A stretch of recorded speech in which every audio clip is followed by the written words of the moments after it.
नमस्कार दोस्तों, आप सभी लोगों का एक नई वीडियो में हार्दिक स्वागत है। आज की वीडियो में हम सॉल्व करेंगे पीवाईक्यू सीरीज़ और इस पीवाईक्यू सीरीज़ में आप लोगों को top 10 most important previous year के प्रश्न देखने को मिलेंगे। सभी के सभी जितने भी प्रश्न इसमें लिए गए हैं लेवल 1 के हैं, यानी कि प्राइमरी टीचर यानी यूपी टेट में यह प्रश्न पूछे गए हैं। और इस तरह से यह प्रैक्टिस सेट 2 है, इसकी प्लेलिस्ट बना देंगे। जितने भी प्रैक्टिस सेट हम चलाएँगे, प्रैक्टिस सेट का मीनिंग ये कि हम पीवाईक्यू सीरीज़ चला रहे हैं, तो पीवाईक्यू सीरीज़ जो भी रहेगी हमारी 1, 2, 3 आप लोगों को देखने को मिल जाएगी प्लेलिस्ट के माध्यम से। वहाँ से आप पार्ट 1, 2, 3 ऐसे करके आप सीक्वेंस में भी देख सकते हैं और किस तरह से प्रश्न आजकल के एग्ज़ाम में या पुराने समय में पूछे गए हैं और आगे अभी जो होने वाला है यूपी टेट उसमें उसी तरीके से तैयारी करके अच्छा स्कोर आप कर सकते हैं। आप लोगों को अगर रेगुलर इसकी वीडियो चाहिए तो आप प्लीज़ हमारे चैनल को सब्सक्राइब जरूर करिएगा। वीडियो अगर अच्छा लगे तो आप लाइक करिएगा और शेयर भी कर देना। कोई सुझाव देना चाहते हैं तो हमारी वीडियो के माध्यम से आप अपना सुझाव रख सकते हैं। तो चलिए वीडियो को स्टार्ट करते हैं। देखिए यहाँ पर पहला प्रश्न दिया गया है, 15 सेंटीमीटर भुजा वाले किसी घन में 3 सेंटीमीटर भुजा वाले कुल कितने घन काटे जा सकते हैं। तो आपको बताना है कुल घन कितने काटे जा सकते हैं यहाँ पर, ठीक है। तो कुल घन की हमें बतानी है संख्या यहाँ पर, और संख्या पूछी गई थी। ये पीवाईक्यू प्रश्न है। तो 15 सेंटीमीटर का एक बड़ा घन है और 3 सेंटीमीटर भुजा वाला एक छोटा घन है। और घन का स्वरूप कैसा होता है पहले हम समझा देते हैं। देखिए इस तरीके से होता है जिसकी लंबाई, चौड़ाई और ऊंचाई तीनों बराबर होती है। सबसे अच्छा एग्जाम्पल है लूडो का पासा। तो इस तरीके से घन बनेगा। तो इसमें एक छोटा है तो इसकी एक भुजा की लंबाई 3 सेंटीमीटर बताई गई है। एक बड़ा घन, इसमें घन बनाने की ज़रूरत नहीं है, केवल हम समझा रहे हैं ताकि अच्छे से समझ में आ जाए। तो इस तरीके से घन होगा। तो इस बड़े वाले की घन की जो भुजा यहाँ पर दी गई है एक की, तो आप बताए यहाँ पर बताया गया 15 सेंटीमीटर बताया गया। कितना? तो आप बताएंगे 15 सेंटीमीटर बताया गया है। तो बताया गया है 3 सेंटीमीटर भुजा वाले कितने घन इस बड़े वाले में बन सकते हैं। तो इसके लिए देखिए अब छोटे घनों की संख्या हमें बड़े घनों में बतानी है। तो सबसे बेस्ट जो तरीका है छोटे घनों की संख्या, यानी छोटे घनों की कुल संख्या हम देखेंगे कितनी निकलेगी। घनों की कुल संख्या, इसके लिए देखिए घन का आयतन पता होना चाहिए। क्या पता होना चाहिए? घन का आयतन। आयतन में लंबाई, चौड़ाई और ऊंचाई तीनों का गुणा किया जाता है। और घन में यहाँ पर लंबाई हो चाहे चौड़ाई हो चाहे ऊंचाई हो तीनों बराबर होती हैं, ठीक है। इसीलिए यहाँ पर जो है भुजा का क्यूब कर देंगे, या अगर भुजा हम यहाँ पर a मान रहे हैं तो a की पावर हम 3 बना देते हैं। जैसे a हमने भुजा मान ली है घन की, ठीक है, तो इसकी पावर हम 3 कर देंगे। इसी तरीके से छोटे वाले घन का यहाँ पर हम आयतन निकालेंगे। तो कुल मिलाकर बड़े वाले का घन का आयतन हम पहले निकालेंगे। तो यहाँ पर देखिए पावर है 3। अब भुजा यहाँ पर बड़े वाले घन की कितनी? 15। तो इसको हम 3 बार गुणा कर देते हैं। कितनी बार गुणा करेंगे? 3 बार में यहाँ पर इस तरीके से गुणा करेंगे और डिवाइड कर देंगे हम छोटे वाले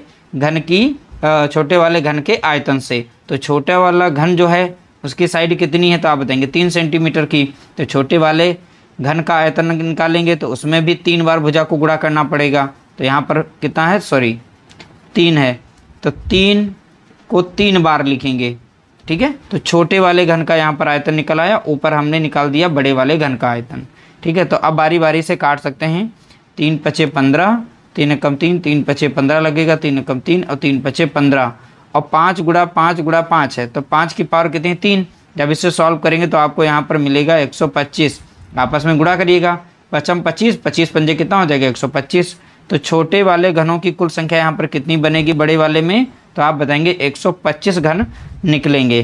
तो ये छोटे छोटे जो घन हैं 3 सेंटीमीटर साइड वाले, तो इस बड़े वाले में कितने बन जाएंगे? तो आप बताएंगे 125, ठीक है। तो इस तरीके से आप बहुत ही आसानी से प्रश्न को सॉल्व कर सकते हैं। अगला प्रश्न पूछा गया कुछ इस तरीके से। देखिए 100 के समभाजकों की संख्या पूछी गई थी। तो 100 के समभाजक, तो समभाजक तो इनके बहुत सारे निकलेंगे, बहुत सी संख्याओं से कट रही है संख्या ये, लेकिन हमें सम पर फोकस करना है। ये पीवाईक्यू प्रश्न है। तो देखिए निकालने का तरीका, देखिए भाजक इनके कैसे निकालेंगे। जैसे हमें 100 का भाजक देखिए देखना है कि 100 किसे किसे कट रही है। तो सबसे छोटी संख्या से स्टार्ट करते हैं। तो सबसे छोटी संख्या, अगर यहाँ पर 100 का गुणनखंड करें यानी 100 से गुणा करें तो 100 कम हमें कितना मिल जाएगा? तो आप बताएंगे 100 मिलेगा। अब यहाँ पर 100 को अगर हम 2 से भाग देंगे तो कितनी बार में आएगा, तो 100 के गुणनखंड हम निकाल सकते हैं, यहाँ पर हैं। तो 2 से अगर 100 को भाग देंगे तो 50 बार में जाएगा, तो यानी 50 दूना देखें तो कुल मिलाकर 100 मिल रहा है। तो इसी तरीके से हमें यहाँ बार बार निकालना है, ये समझाने के लिए लिख रहे हैं। तो इनके 100 के हम मतलब किस किस रूप में लिख सकते हैं ये तरीका बता रहे हैं। अब इसी तरीके से आप जो है बहुत ही आसानी से आप निकाल सकते हैं। अब 3 से देखिए 100 नहीं कटता है तो 3 को यहाँ नहीं रखेंगे। 4 से कट रहा है तो 4 से लिख सकते हैं। तो 4 से देखिए काटेंगे तो कितनी बार में जाएगा, 25 बार में। तो 25 चौका कितना आ जाएगा, फिर से 100 आ जाएगा इधर, ठीक है। अब देखिए 5 से तो कट रहा है, बशर्ते हमें 5 वाला नहीं लेना है। आप चाहें तो ले सकते हैं, लेकिन यहाँ पर 5 का हमें नहीं लेना है। तो चलिए ले लेते हैं, सम वाले हम बाद में निकाल लेते हैं। चलिए 5 से देखते हैं। 5 से अगर 100 को भाग देंगे, 5 दूना 10, 1 0, बाद में हम सम निकाल लेंगे। अब 6 से अगर डिवाइड करेंगे, 6 से संख्या नहीं कटेगी, ठीक है। 7 से देखेंगे, 8 से देखिए नहीं कटेगी, 9 से, अब ये 10 से संख्या कट जाएगी। किससे, 10 से। कितनी बार में जाएगी, 10,100, यानी इस तरीके से। तो यहाँ पर इतने हमने यहाँ पर इनके 100 के गुणनखंड निकाल लिए हैं। इसमें से पूछा गया है सम। तो सम कौन कौन से गुणनखंड है वो देखेंगे। एक तो हमें यहाँ पर मिलेगा 2, ठीक है, और खुद ही संख्या ये अपना यहाँ पर भाजक है 100, और ये 50 भी एक सम है, 4 सम है, 10 सम है, और यहाँ पर 20 सम है। तो देखिए 10 2 बार आया है, तो हमें एक ही बार काउंट करना है। तो इस तरीके से अगर निकालेंगे तो सिंपल तरीके से, अगर कुल पूछता भाजकों की संख्या तो सबको जोड़ करके बता देते। तो 5 5 10 होते हैं। इसमें पूछा था सम भाजक, तो सम वाले कितने, सम संख्या, ठीक है, जो 2 से कट जाएं वो सम संख्या होती हैं। और 2 से देखिए जो भी हमने यहाँ पर नीले गोले में बनाई हैं सभी के सभी कट जाती हैं। तो कुल सम संख्याएँ कितनी हैं, तो आप बताएंगे यहाँ पर 6। तो कौन कौन सी हैं, 2 हो गई, 4 हो गई, 10 हो गई, 20 हो गई, और यहाँ पर 50, और खुद ये 100 हो गई। तो कुल मिलाकर हमें यहाँ पर 6 मिलेंगे। कितने, 6 समभाजक मिलेंगे, ठीक है। तो कुल संख्या यहाँ पर कितनी है, ऑप्शन बताएंगे, ऑप्शन ए राइट आंसर होगा। अगला प्रश्न देखेंगे, क्वेश्चन नंबर 3 पूछा गया था। क्वेश्चन नंबर 3 को कैसे सॉल्व करेंगे भी देखेंगे तरीका। एक बहुभुज के अंतःकोणों का योग 2160 डिग्री है। बहुभुज की भुजाओं की संख्या, अब देखिए यहाँ पर भुजाओं की संख्या पूछ ली थी। बहुभुज जो होता है उसके अंतःकोण का फार्मूला क्या होता है, देखिए अंतःकोण, तो अंतःकोण, बहुभुज के अंतःकोणों का योग कैसे निकलता है, n-2 मल्टीप्लाई किया जाता है 180 डिग्री से। n मीन्स होती हैं भुजाओं की संख्या, ठीक है, n मीन्स भुजा, ठीक है। अब देखिए बहुभुज बोला है और यहाँ पर भुजाओं की संख्या खुद पूछा है तो नहीं पता, लेकिन अंतःकोणों का योग दे रखा है। तो अंतःकोणों का योग, अंतःकोणों का ये योग है, योग का फार्मूला है, ठीक है। अब योग का फार्मूला, अंतःकोण का योग ऑलरेडी दे रखा है, तो अंतःकोण का योग इस साइड में रख देंगे। कितना है, 2160 दे रखा है। और यहाँ पर कितना दिया गया है, n-2, और देखिए 180 जो है इधर गुणे में, इधर ले आएंगे तो भाग में हो जाएगा, तो इसको हम डायरेक्ट भाग दे देते हैं। यहाँ n-2 बचेगा, उसे पड़ा रहने दीजिए। यहाँ पर हम इस तरीके से काट सकते हैं, ठीक है। 18 कम 18 लग जाएगा, और 18 कम 18 बचेगा 3, और 18 दूना कितना हो जाएगा 36। तो कुल मिलाकर इस साइड में कितना बचा है 12, और यहाँ पर माइनस में 2 है, इधर आएगा प्लस में हो जाएगा। तो n बराबर देखें तो 12 में हम 2 को जोड़ देंगे तो कितना हो जाएगा 14। तो n यानी यहाँ पर बहुभुज की भुजाओं की संख्या कितनी है, तो आप बताएंगे 14, यानी ऑप्शन यहाँ पर डी राइट आंसर दिया गया है। तो 14 यहाँ पर करेक्ट आंसर हो जाएगा। तो जो पॉलीगन था उसकी नंबर ऑफ साइड्स कितनी है, तो आप बताएंगे 14। अगला प्रश्न देखेंगे, क्वेश्चन नंबर 4, या भी PYQ प्रश्न है। देखिए इस तरीके से प्रश्न यह पूछा गया था। अब इसको सबसे पहले देखिए, आप जब इसका गुणा करेंगे फिर एक जोड़ेंगे तो इस तरीके से बहुत ही लंबा पड़ जाएगा। तो आपको शॉर्ट ट्रिक के मेथड से सॉल्व करना है। कैसे सॉल्व करेंगे, देखिए यहाँ पर जो ये नंबर जैसे लिखा है 1 और 1/2 लिखा है, तो इसे हम लिख सकते हैं 1 + 1/2 लिख सकते हैं। तो पूरा का पूरा ये नंबर जो है यहाँ पर होल नंबर है। इसी तरीके से 11 जो लिखा गया है 1/2, तो इसे हम लिख सकते हैं 11 + 1/2, इस तरीके से लिख सकते हैं। तो हम इसमें से नंबर निकाल लेते हैं 1 प्लस, अब यहाँ पर देखिए 1 है और 11 है, और यहाँ पर 111 को निकालेंगे, प्लस करेंगे, और 1111 को यहाँ से हम निकाल लेते हैं।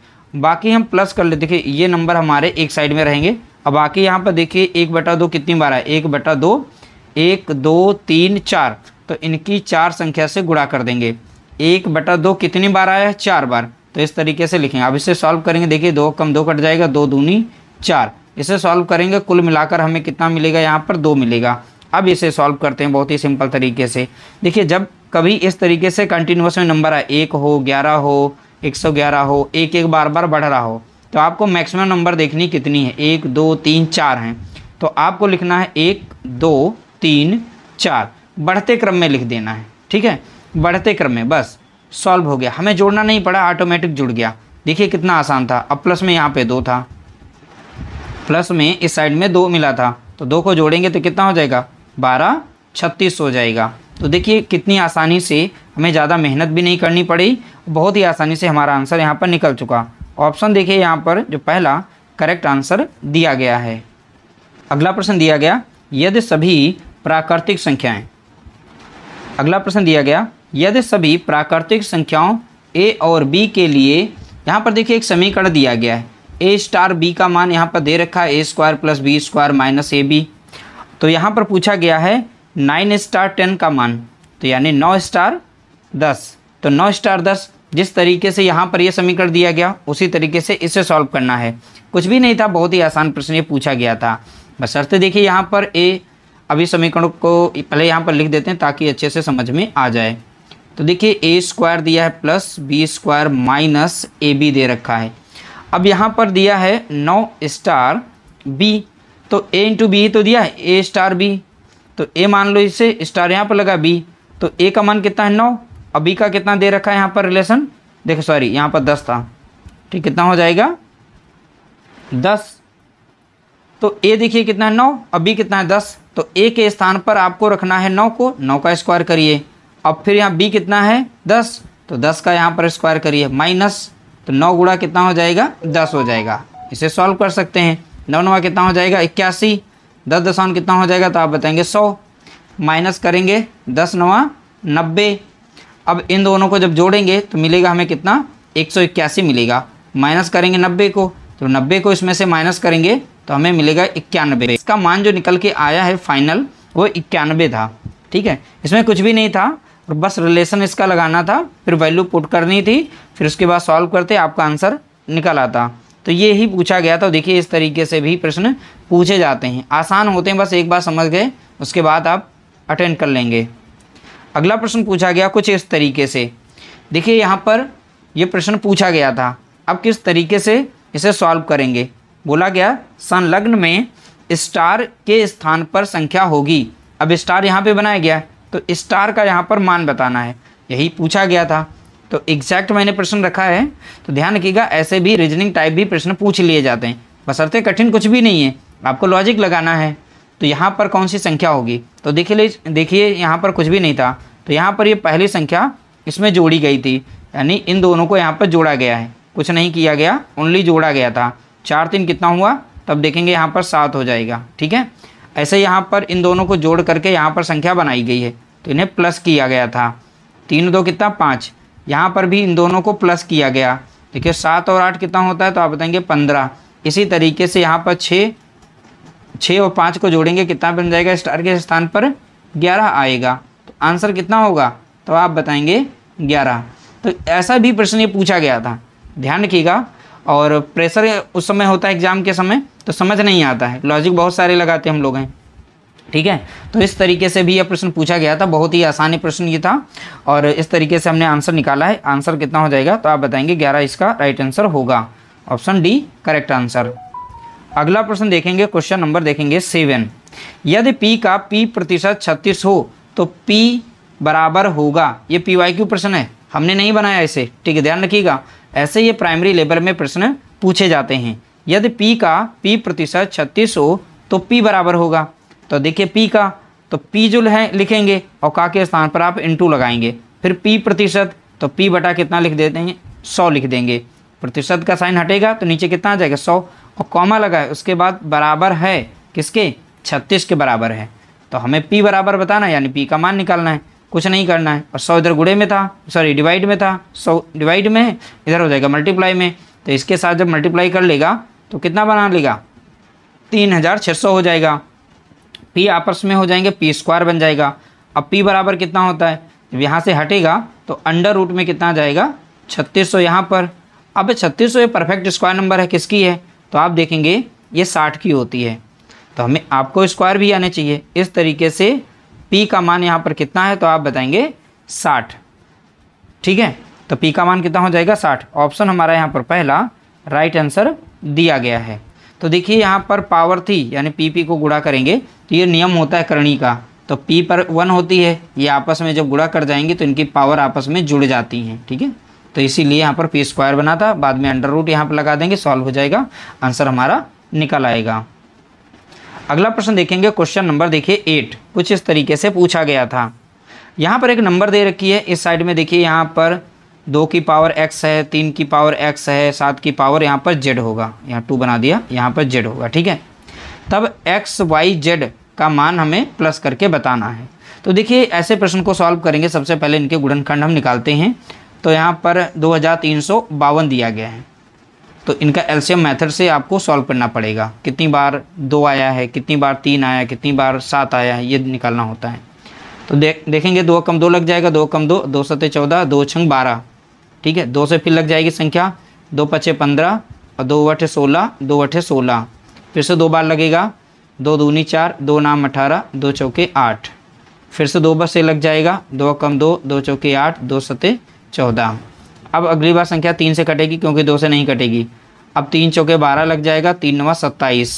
अब इसके बाद ये संख्या 7 से कटेगी, 7 सती 49 और 7 कम 7। तो यहाँ पर देखेंगे 2 कितनी बार आया है, तो आप बताएंगे 4 बार आया है। और एक जो 3 है वो कितनी बार आया है, 1 बार आया है। और 7 कितनी बार आया है, 2 बार। देखिए अब यहाँ पर इस नंबर को हम लिख सकते हैं 2 की पावर में। अब 2 कितनी बार आया है, तो आप बताएंगे 4 बार आया है। ठीक, गुणा करेंगे। 3 कितनी बार आया है, 1 बार, तो इसकी पावर 1 होगी। अब 7 कितनी बार आया है, 2 बार आया, तो 7 की पावर कितनी लिखेंगे, 2। और इसके बराबर में साइड में क्या लिख रखा है, देखिए 2 की पावर कितना है, x दिया गया है, इंटू 3 की पावर कितना दिया गया, y, इंटू 7 की पावर कितना दिया गया, z। अब देखिए यहाँ 2 की पावर कितनी है, 4, यहाँ 2 की पावर कितनी है, तो आप बताएंगे x है। तो इस तरीके से अब यहाँ से हम निकाल सकते हैं x की पावर अब कितनी हो जाएगी, नहीं x बराबर किसके हो जाएगा, तो आप बताएंगे किसके बराबर हो जाएगा, तो आप बताएंगे 4 के। क्योंकि देखिए आधार सेम होने पर पावर सेम हो जाती है, तो x बराबर कितना होगा, 4। इसी तरीके से y का निकालेंगे, 3 की पावर कितनी y, और यहाँ 3 की पावर कितना 1, तो y बराबर किसके हो जाएगा, तो आप बताएंगे 1 के। इसी तरीके से z का देखेंगे, 7 की पावर z और 7 की पावर 2, तो z बराबर कितना हो जाएगा, तो आप बताएंगे 2। अब इन सभी को जोड़ा ही गया था, तो 4 + 1 और +2, 4 2 6 7, तो कुल मिलाकर कितना मिला हमें, 7 मिला। तो फाइनल आंसर देख सकते हैं कुछ इस तरीके से निकलेगा। समझाने में थोड़ा सा हमने समझ लिया, बाकी प्रश्न आसान था, कोई दिक्कत नहीं है इसमें। अगला प्रश्न देखेंगे, क्वेश्चन नंबर 9। यदि किन्हीं 2 प्राकृत संख्याओं a और b के लिए यहाँ पर एक समीकरण दिया गया है, a की पावर b बराबर में 125 हो तो b की पावर a है। तो बताना है b की पावर a क्या है, उसका मान क्या है, ये पूछा गया था। ये PYQ प्रश्न है। अब देखिए a और b ये प्राकृतिक संख्याएं हैं, और जैसा कि ये दिया गया हमें इससे लेना देना नहीं, हम इसी से सॉल्व कर लेंगे। a की पावर कितना है b, यहाँ पर दिया गया 125। अब 125 को अगर तोड़ें तो ये 5 की पावर का होता है, 5 की पावर कितना है, 3 के बराबर है। ठीक है, किससे कट जाएगा, तो आप बताएंगे यहाँ पर किससे कटेगा, तो यहाँ पर बताएंगे कटेगा 5 से। तो 5 दूना 10 लगेगा, 5 25, फिर से 5 से देखेंगे, 5 25, लास्ट में किससे कटेगा, 5 से। कितनी बार में, 1 बार में। तो यहाँ पर लिख सकते हैं a बराबर कितना है, a की पावर कितना है b, और यहाँ पर लिख सकते हैं 5 की पावर 3। ठीक है, इसे पावर के रूप में लिखेंगे। ठीक है, कितना लिखेंगे, 5 की पावर 3, क्योंकि 5 कितनी बार है, 3 बार में, तो 3 बार यहाँ पर लिख सकते हैं। अब देखिए यहाँ पर a का संबंध जो है, यहाँ पर a का संबंध यहाँ पर आधार से रहेगा और पावर का रहेगा, उससे संबंध रहेगा। तो बस a बराबर कितना है 5 और b बराबर कितना है 3। तो देखिए यहाँ पर रखा गया है b की पावर a, तो इसका मान रखते हैं, b कितना यहाँ पर दिया गया, b कितना है 3, तो 3 रखेंगे। और a कितना है 5, तो यहाँ 5 रख दीजिए। अब यहाँ पर जितनी पावर होती है उतनी बार रख के गुणा करना पड़ता है, 3 गुणा 3 गुणा 3 गुणा 3 गुणा 3, तो 3 3 9, 9 3 27। तो यहाँ तो गुणा करने पर कितना मिला हमें, 27, और 3 3 9 हो जाएगा यहाँ पर। अब इन दोनों का गुणा कर लेंगे यहाँ पर। 9 सत्ते 63 का हो जाएगा, 3 बचेगा 6 और 9 दूनी 18, 18 6 कितना हो जाएगा, तो आप बताएंगे 24। कुल मिलाकर 243 हमें यहाँ पर आंसर देखने को मिलेगा। कितना, 243, यानी ऑप्शन सी राइट आंसर दिया गया है। अगला प्रश्न दिया गया, क्वेश्चन नंबर देखेंगे 10।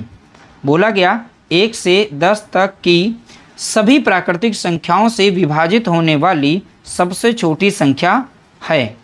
अब यहाँ पर बोला है 1 और 10 से नहीं, यहाँ बोला गया 1 से भी कट जाए, 2 से भी कटे, 3 से भी कटे, 4 से भी कटे, 5 से भी कटे, 6 से, 7 से, 8 से, 9 से, 10। तो इस तरह से यहाँ पर सभी से कटने वाली संख्या, तो इन सभी से वो संख्या कट जाए। तो देखिए सबसे पहले हम 1 से देखेंगे, 1 से तो सभी कट जाती हैं, तो 1 की बात हम नहीं करेंगे, बात करेंगे अब 2 से। 2 से वही संख्या कटती है जो संख्या सम होती है, तो यहाँ पर सभी के सभी सम संख्याएं हैं, क्योंकि लास्ट में देखेंगे 0 0 है। अब इन सभी को काटेंगे, 2 से कट जाएगी। चलिए 3 से, 3 की डिविजिबिलिटी यानी कि विभाजिकता का नियम ये कहता है कि अंकों का योग, अगर जैसे यहाँ 5 4 9 आया है, अंकों का योग जितना आता है अगर 3 से कट रहा है तो वो पूरी संख्या 3 से कट जाएगी। तो यहाँ पर अंक कितना है, 1, तो कभी भी 3 से अगर डिवाइड करेंगे 100 को नहीं कटता, तो वैसे भी ऑप्शन से हटा सकते हैं। इसी तरीके से 1000 को अगर 3 से काटें तो ये भी नहीं कटेगा। जब ये 3 से यहाँ पर नहीं कटेगा तो बाकी से अगर कट भी गया तो यहाँ सभी से कटना चाहिए। रूल क्या था, सभी से कटना चाहिए था, ठीक है, सभी से। तो यहाँ पर ये दोनों नंबर जो है 3 से नहीं कटेंगे। अगली संख्या है यहाँ पर 4, तो 4 से हम चेक करेंगे।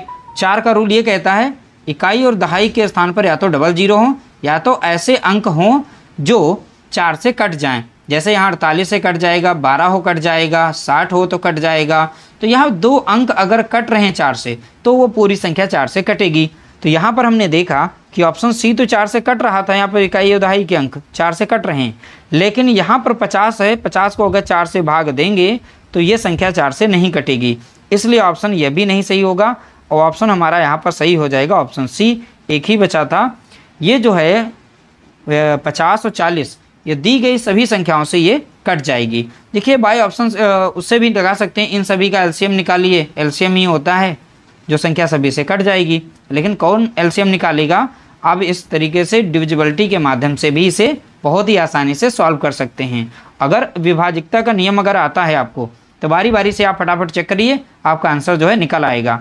जो भी ना कटे उसे फटक से हटा दो ऑप्शन से, तो छोटे छोटे ऑप्शन बनते जाएंगे, आपका आंसर जो है निकल आएगा। तो इस तरह से टॉप 10 प्रश्नों को, ये PYQ प्रश्न थे, सभी प्रश्नों को हमने सॉल्व किया। उम्मीद करते हैं आप लोगों को वीडियो हमारी अच्छी लगी होगी। अच्छी लगी हो तो प्लीज़ वीडियो को लाइक करना, शेयर करना।